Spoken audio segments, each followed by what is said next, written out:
Meron lang ako naman Umarap ka sa akin. Ano Ayan. yan? Tungkol kay Porpihino, ang general natin. Anong reklamo kay Porpino at saka kay Crisanto? Hindi, Mariscal Crisanto. yung kay Mariscal Crisanto, ano na yun, iba na yun. Ganito lang yun kasi nasa Guarama tayo, di ba? Alala mo yun, magkakasama pa tayo. Hindi ko alam kung magkakatabi ba tayo, pero may mga kabaro natin doon. Nandun tayo para tingnan ang mga bandido na sila ba'y Tama, obserbahan, ibig mong sabihin. Obserbahan, yun tama. Ngunit biglang may mga dumating na hayop. Pinagbabaril natin. Ngunit pagharap ko sa harapan ko ni General Porpino ay binaril ako. Ano bang kadahilan yun? Sabi may galit sa akin. Tinanong mo ba sa kanya kung bakit? Baka naman umarang ka lang sa kanya. Hindi ako umarang, ngunit naharap-harapan talaga. Maliit lang mga hayop. Bakit harapan lang ako pinagbabaril? Ilang beses.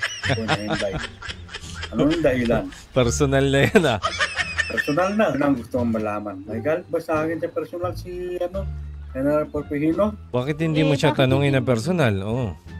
Bakit di mo siya nagawang kumprontahin? Alam mo naman. Tapos nakisakay lang ako kay Yuyong sa responde sa Sirang Karwahe. Tapos sasabihin na naman sa akin, bakit hindi daw ako nakasakay sa kabayo ko, sarili kong kabayo? At ako lang mismo lagi. Palaging. Ito ang sarili kong pananaw, kapatid. Ano yon?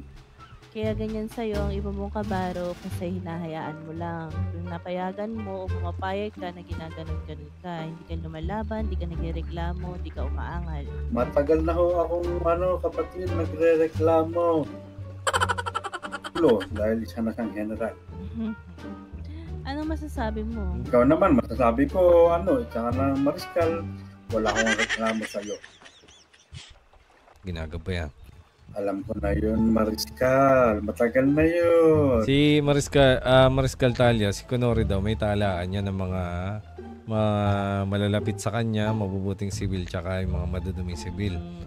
Marami na. Yun dating sibil at mga nagbitima sibil. Yun nga yung mga tinatanong ko sa iyo na kwento, baka may nalalaman ka. Yung mga dati na. Ni Juan sa ngayon ay listahan ng mga pangalan. At siya nang bahala sa iba. Mga Mariscal, pinag-usapan na namin yan ni Mariscal Juan de la Cruz. Nakalista na ang mga pangalan ng mga bandido.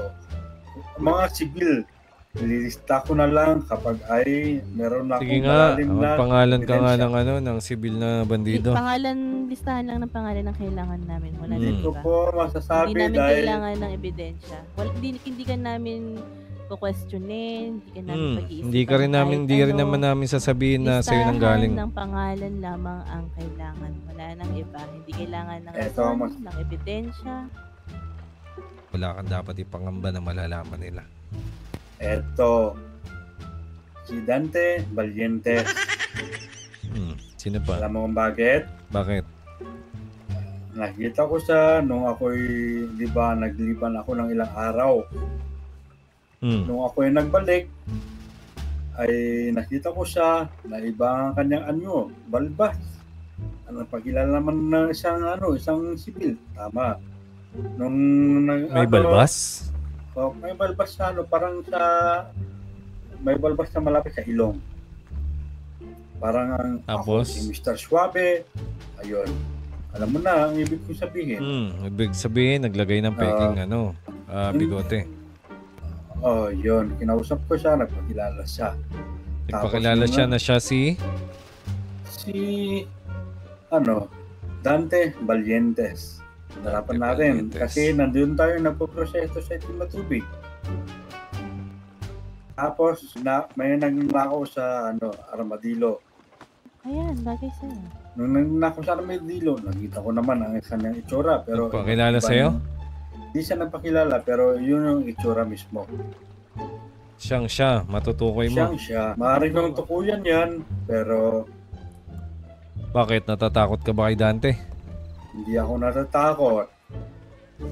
Nag-aalala ka ba sa mangyayari sa kanya?